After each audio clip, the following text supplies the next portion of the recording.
হ্যাঁ বন্ধুরা, আজকে আমি আপনাদের মাঝে যে সেটিংসটি নিয়ে আসলাম, এই সেটিংসটি ব্যবহার করে আপনারা আপনাদের অনেক উপকার হতে পারে।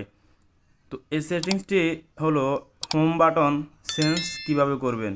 দেখতে পাচ্ছেন এখানে নিচে যে তিনটি বাটন আছে, একটি হচ্ছে ব্যাক বাটন, একটা হচ্ছে হোম বাটন, আর একটি হচ্ছে ব্যাক বাটন। এই তিনটার কাজ তিন রকম। ধরুন আমি যদি মধ্যখানের যে বাটনটি আছে এই বাটনটিতে ক্লিক করি, তাহলে আমার পুরা সেটিংস থেকে আমাকে বাইর করে দিয়েছে। আবার যদি আমি ডান সাইডে যে বাটনটা আছে বাটনটার উপর ক্লিক করি, তাহলে একটু ব্যাক দিয়ে আসবে। দেখতে পাচ্ছেন এখানে ব্যাক দিয়ে চলে আসলো।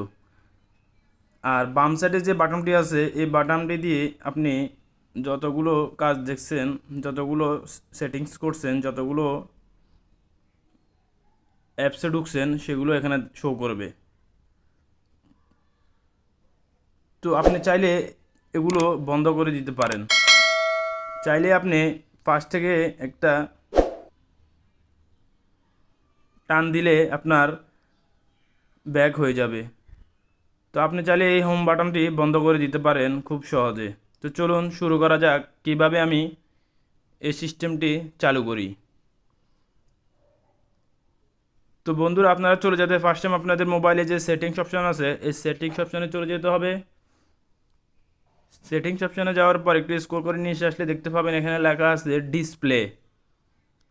তো আপনারা দেখতে পাচ্ছেন এখানে লেখা আছে ডিসপ্লে। ডিসপ্লের উপর ক্লিক করতে হবে। ক্লিক করার পর একটা স্ক্রল করে নিচে গেলে দেখতে পাবেন এখানে লেখা আছে ফুল স্ক্রিন ডিসপ্লে। তো আপনারা এই ফুল স্ক্রিন ডিসপ্লেতে উপর ক্লিক করবেন।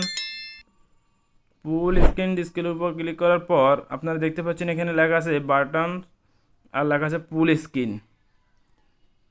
তো আপনারা এই ফুল স্ক্রিনের উপর ক্লিক করে দেখতে পাবেন আপনাদের যে তিনটা বাটন আছে হোম বাটন, ব্যাক বাটন, ওগুলো চলে যাবে। তো দেখতে পাচ্ছেন এটা ফুল স্ক্রিনের উপর দেওয়ার সাথে সাথে এগুলো চলে গেল। এবং এখানে কিছু নিয়ম আছে, এই নিয়মগুলো আপনারা দেখে নেবেন। এখানে ব্যাক দিতে হলে আপনাদেরকে ডান সাইড থেকে একটা টান দিতে হবে। দেখতে পাচ্ছেন একটা টান দেওয়ার সাথে সাথে ব্যাক হয়ে গেল।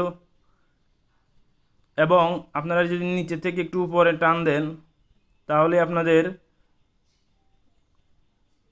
আগের অপশানগুলো দেখতে পাবেন।